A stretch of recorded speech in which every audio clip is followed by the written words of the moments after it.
try.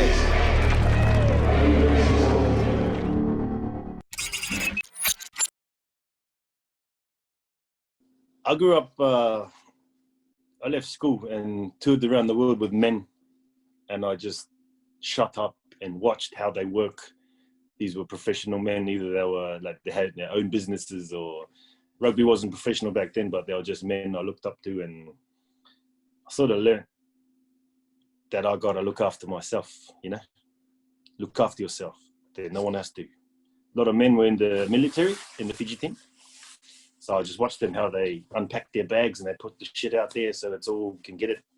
And then they organize themselves for the next day, and it was real good, real eye-opener. And that's what I want from my children, and that's what I want from the kids I'm coaching, that you are control of this.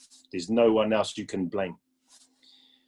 So that's me. I want people I don't want to boss people around. I just want them to know what happened and why did it happen and how can we stop that happening again.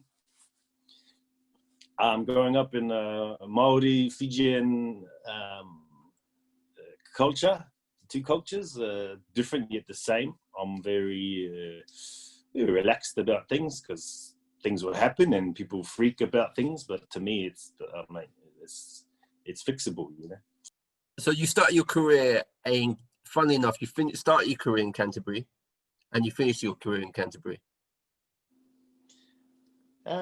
Yeah, Canterbury down in New Zealand was a start, but also before that I played for the Waikato B team and just hanging with the Waikato senior team, again, men, they were pretty harder back then, I think, because they drank a lot and they played hard. And nowadays you sort of can't really do that because you'll finish pretty soon. But yeah, it's good. It's funny because I've got it on my fridge, my little, the way I've journeyed. Yeah, 2 Canterburys out there. So how did you end up in Kent, of all places? Oh, mate, it was for a job. I was playing for Bristol in the championship. My contract was coming up, and I always wanted to be a school rugby master, a rugby coach. And there are not many, these jobs don't come up much, but my year there was, this job came up. So one of the best days of my life, I got this job and we just up sticks and moved down. You've played for quite a few clubs throughout your career. I reckon every club is special to me because the friends I've met and coaching and different types of rugby I've learned. So I came over in 99 with Sale. That was really special because it was my first sort of deep end, really. I got told about the homesickness that could happen and the struggles that could happen. And I went in a bit scared, actually. But the group I had around me, they were just crazy Englishmen. And they're all young like me and just wanted to have a good time. And the 2 years there flew by. And then I went to France, to Dax. That didn't go too well because I was a bit injured and didn't play so well. But even though they sold me halfway through the season, I really enjoyed it because it was in France and it was 40 degrees at 7 a.m. And we trained 7 p.m. and we went to Biarritz during the day because there was no training, and it was just amazing. And the fruit, the food and the people, and it was eye-opening, different from Tokoroa in New Zealand. And then I went to Wales for a year, and that was different. Again, absolute different kind of environment in France, especially in Dax, down in near them in the Med, not in the Med, but on the Atlantic. And I enjoyed that because they were just rugby and drinking. It was back to basics. Then I went to Saracens, 3-4 years, I think, and we bought a house in London, which was I couldn't believe the price of things in London. My wife got a job as a teacher there, and then just the drinking club and the fun club we had at Saracens, and the rugby was great, good bunch of boys. And then went to Italy, and oh my God, it was just the food, the way people looked, the way they dressed, the drink, the houses, the cars, the clothes, and the rugby was a different type of rugby and the culture. And then went to Bath, and again that was great because I was a bit older and I was with some old boys who I played with back in the Sale, and it was good to meet each other after like 10, 12 years, and it was great. And we've all got kids now and grey hair, and we're laughing at each other. Big massive club, that big pressure. I dropped down to Bristol, and again, lots of young boys. I was the oldest of the team. Different kind of pressures and different dynamics, with me and coaches and young boys. I felt I was still a young boy, but obviously I was frowned upon thinking that way. And then it got into giving up rugby, and going to my 4th World Cup was something. I guess I survived it rather than made it. I had to hit some targets to get there, but the trainers were wanting me to hit the target. Come on, Lele, come on, fire, lakobay. And they gave me a day off or two during the week because I was knocking on 35, 36, and they helped me through it, and I'm forever in debt. And that was my career. And I tell these kids nowadays, I don't brag about it, but I think I survived it rather than anything. If anyone plays pro rugby for more than 10 years, I think I did like 15, 16. You just survive it in the end, and it's time to go, and you just want to go. And I was happy to go. Right. So you said about playing for Fiji in the World Cup. Yeah. Okay. Yeah. Your uncle Walter played for All Blacks.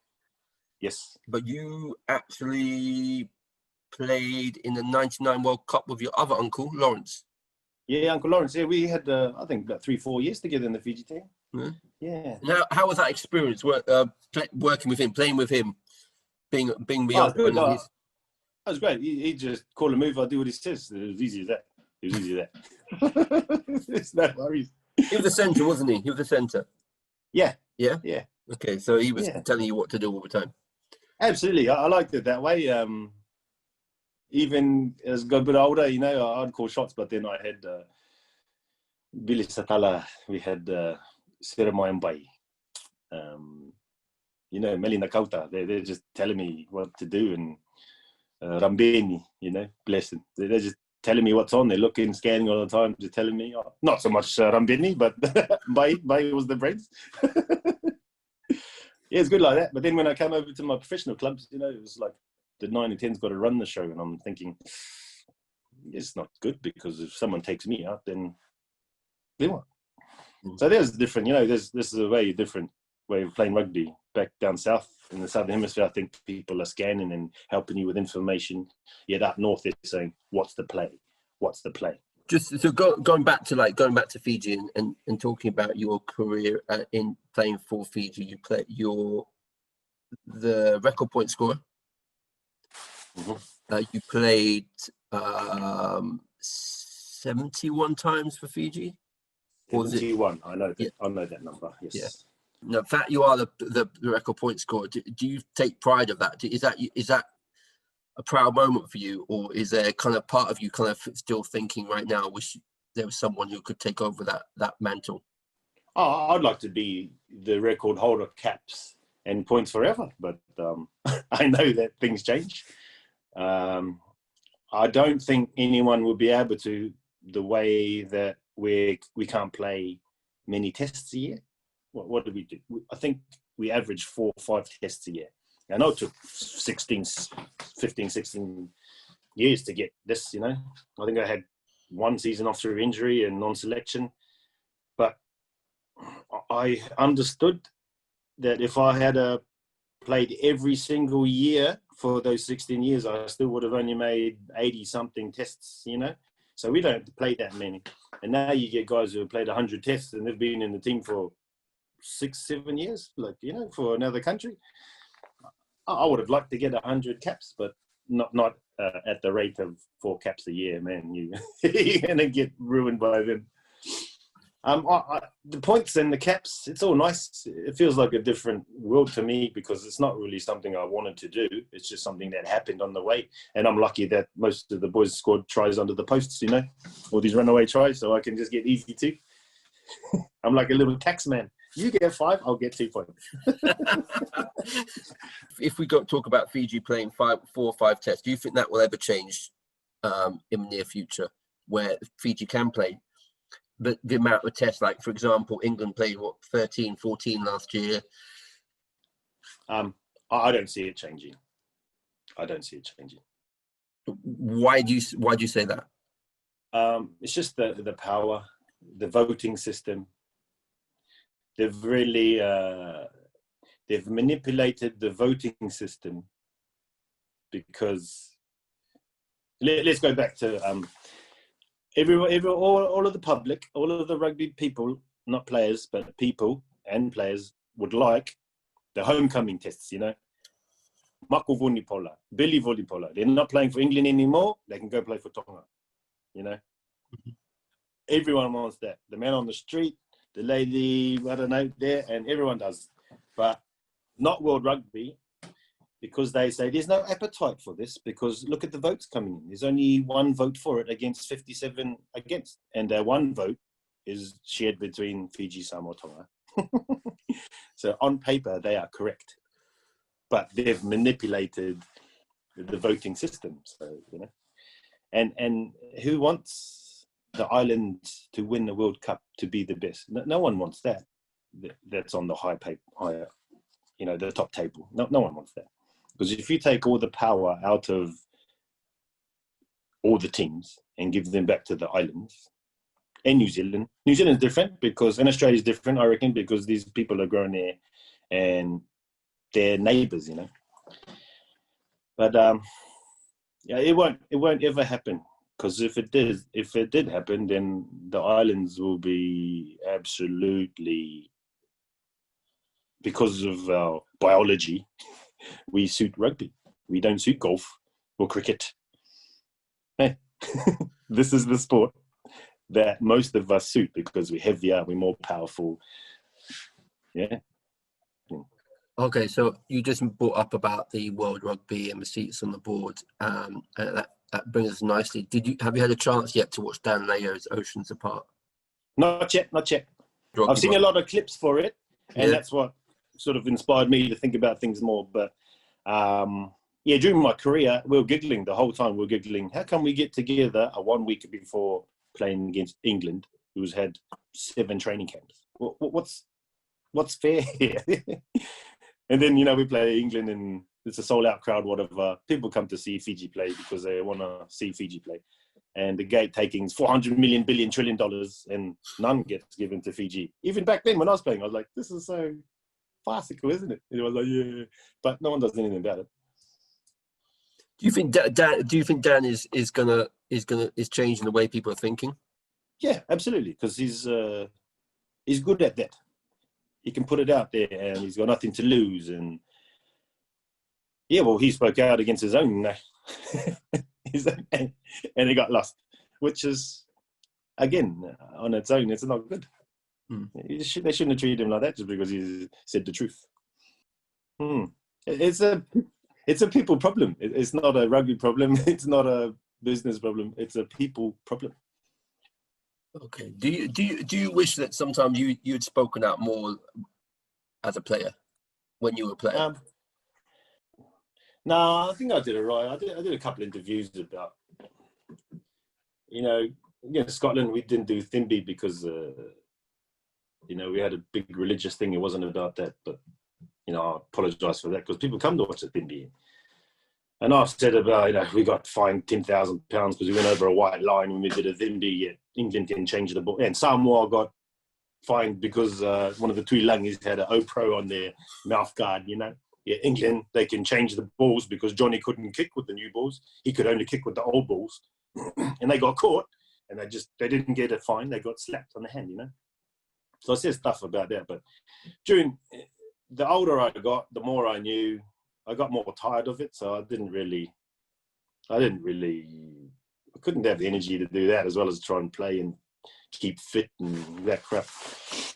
I remember my last tour, it was on lockdown because, you know, again, very religious tour, my last World Cup. And the boys are asking me, hey, how come we're not allowed to go out and see our family? And I went to the manager, and the manager goes, oh, it's a team call. And I said, oh, funny that, because we're the team. We want to know why these guys who live in, used to live in Auckland, they want to go see their parents, you know. They're professionals in London Irish, and they want to go and see their parents. And you said they're on lockdown. Well, it's a team call, Nicky. They kept repeating the same thing.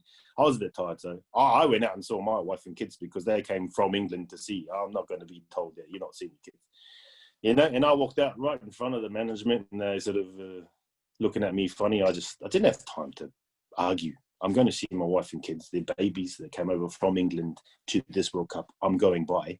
I'll be back in 2 hours. That's what I said. And the young boys said, oh, should I come? Should I come? And I said to the young boys, mate, if you want a career, you have to bow to the old boys. And I'm sorry, I'm a bit tired of fighting the whole thing. It's a people problem. Why are people locking up the boys just for power? So guys, the IRB are like that because the people in there want the power. That's the problem. It's funny you mentioned about lockdown in it was 2011, wasn't it? Your last World Cup, wasn't it? That was in New Zealand. Yeah. That brings us nicely back to the Autumn Nations Cup and what's been happening over in France. Yeah, I feel real bad. I feel sorry for the boys. Where'd they come from? Do you think Fiji Rugby have handled that well?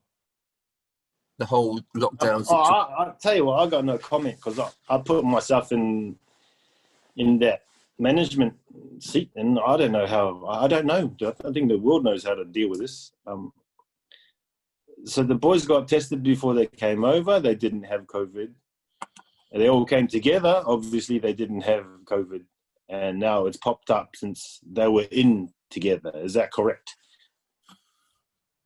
Sounds like it. Yeah, so maybe the bubble was broken. That's one way, or maybe they had it was in them, but it didn't pop out since before they all had it and they took it into the bubble. I don't really know. There's so many variables. How come it's just the Fiji team and yet not France, who are in the same country? Or we spoke about playing with Tier 1 nations. Do you think that is part of one piece of a jigsaw for all Tier 2 nations? I hate that phrase, but all Tier 2 nations to be able to move closer to the Tier 1 nations. I don't call it Tier 2. I call it poor nations, because that's why Italy are Tier 1, because they're rich, not because they're any good at rugby.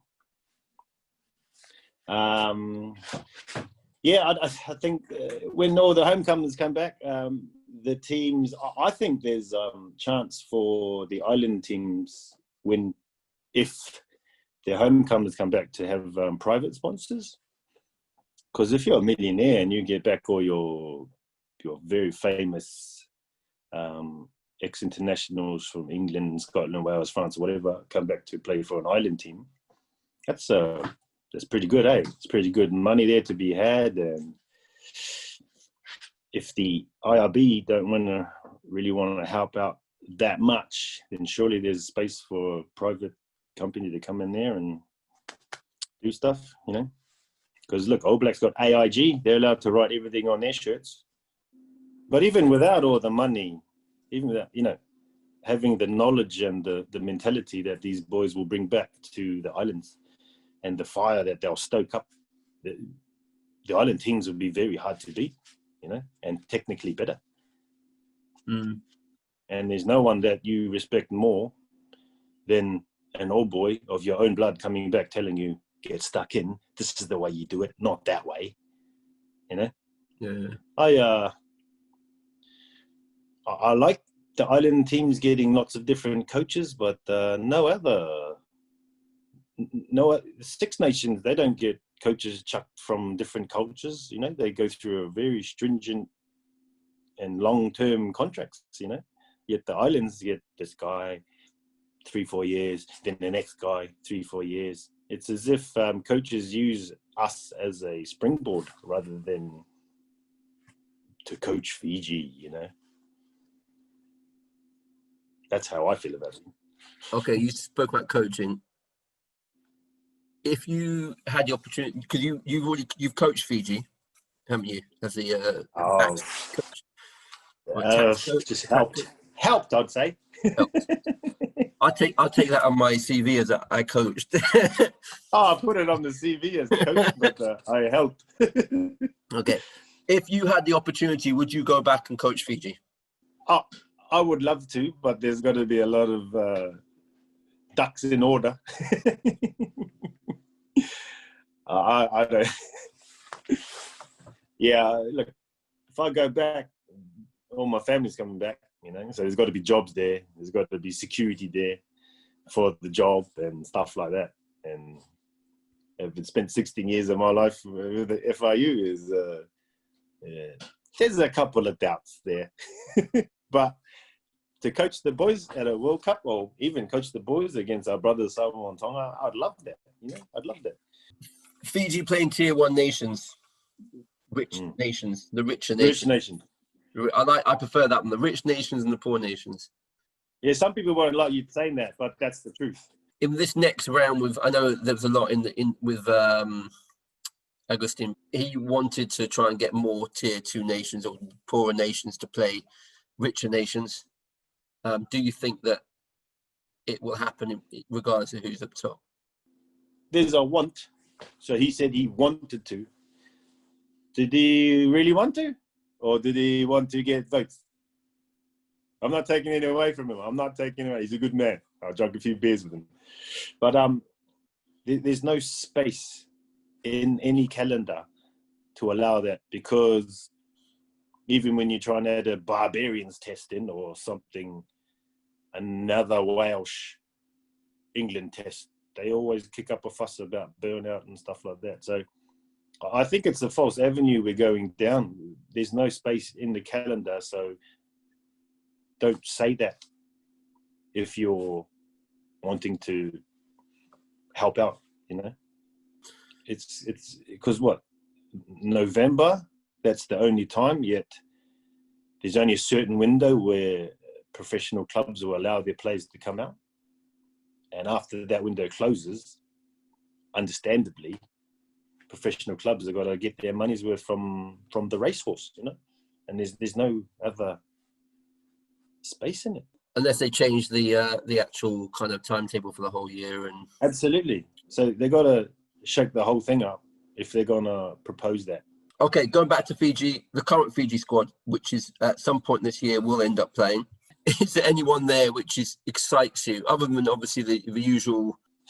I wasn't really focusing on individuals, but I just wanted to see how the firepower was handled. I'm really excited with Vern's appointment and what he can do. Also, there's Daryl Gibson around the place. I see a lot.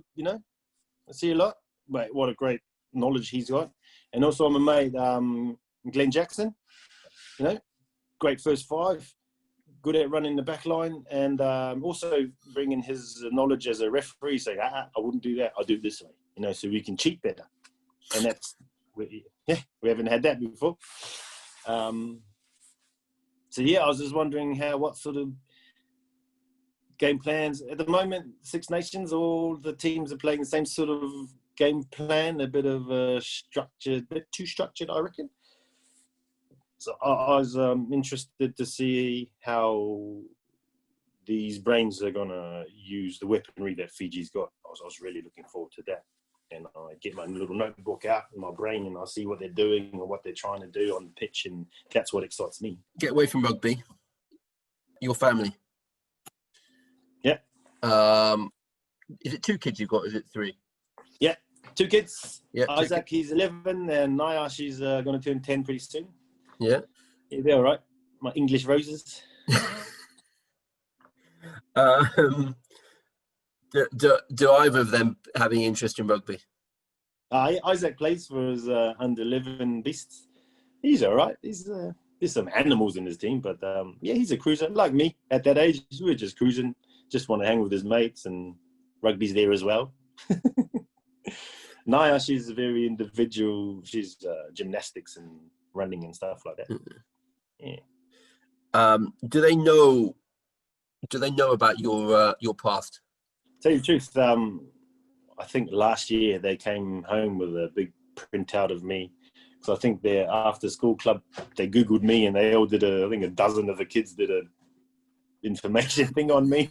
And my both kids were like, oh, I didn't know that. I didn't know that. Wow, I didn't know that. And they came home and told me off. And my wife looked at me like, you're an idiot. You never tell your kids about your own life.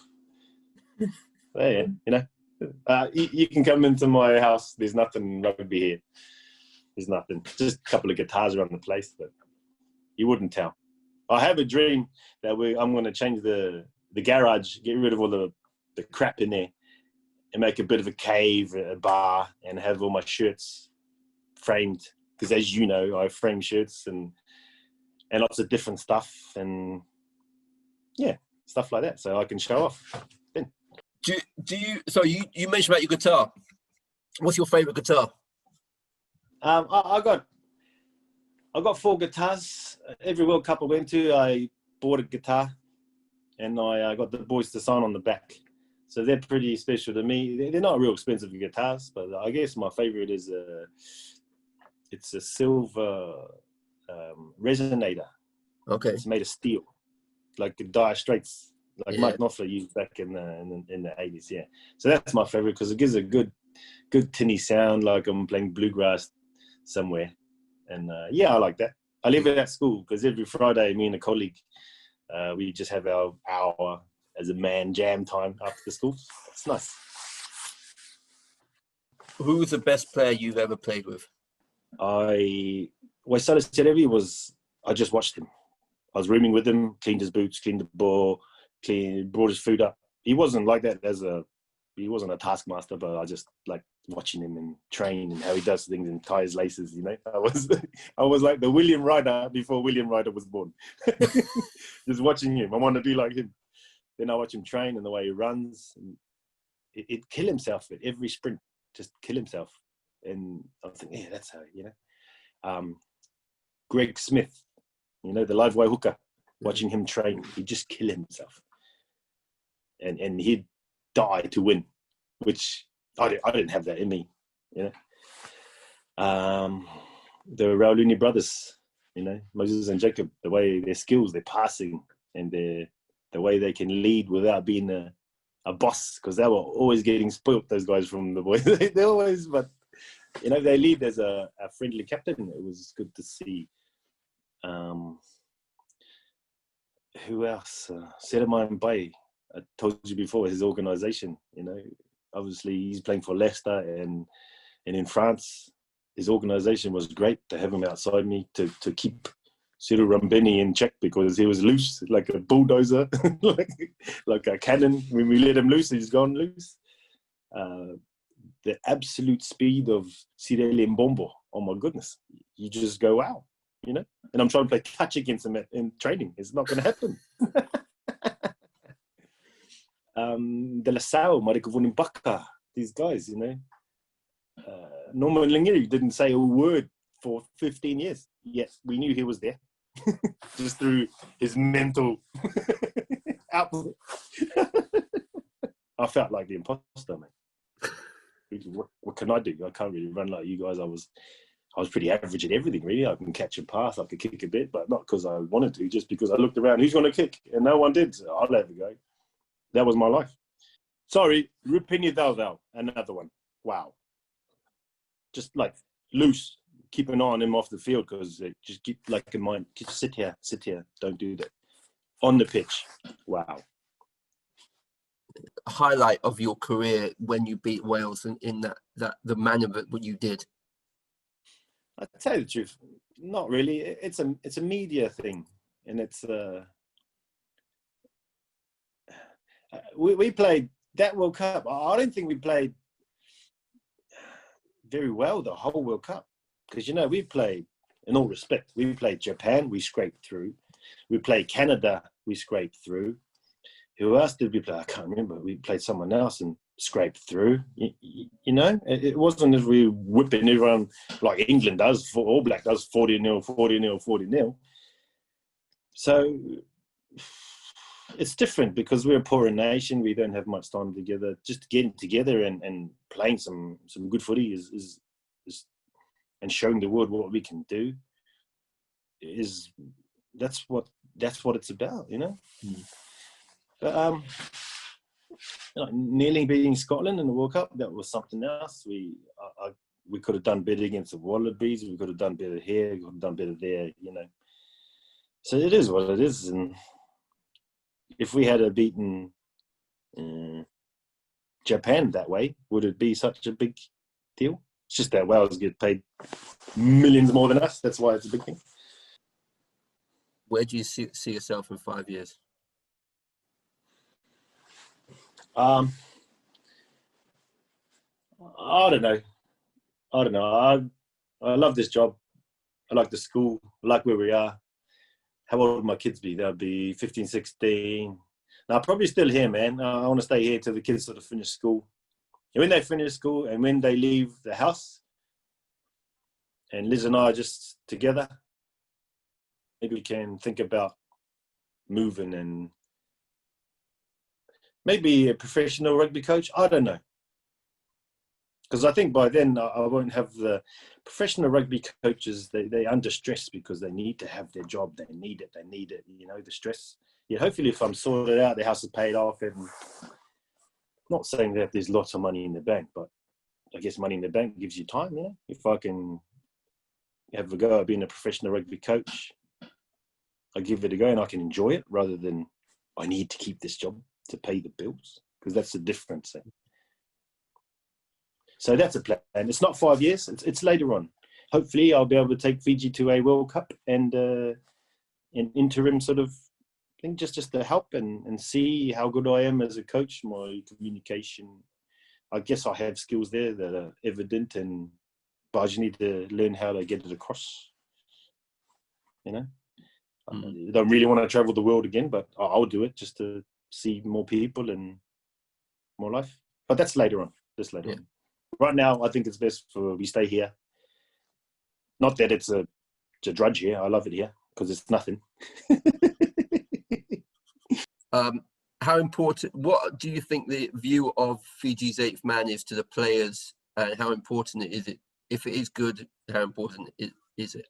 Are we as an organisation? Oh man, it's great. Obviously, I only know about it when I was retired. So hopefully the boys can, you got T-shirts on, get more out there. Hopefully the boys know, surely the boys know. And this is an unbiased mouthpiece for the players, which is always good, eh? Because tell me, like, the FIU doesn't really speak for the players, but you guys speak for the players. I think you guys are Fiji Rugby, not the Fiji Rugby Union. You know what I'm saying? Because we've had our ups and downs with the FIU during my career, and we always say to us boys, mate, we're playing for Fijian Rugby. That's what we're playing for.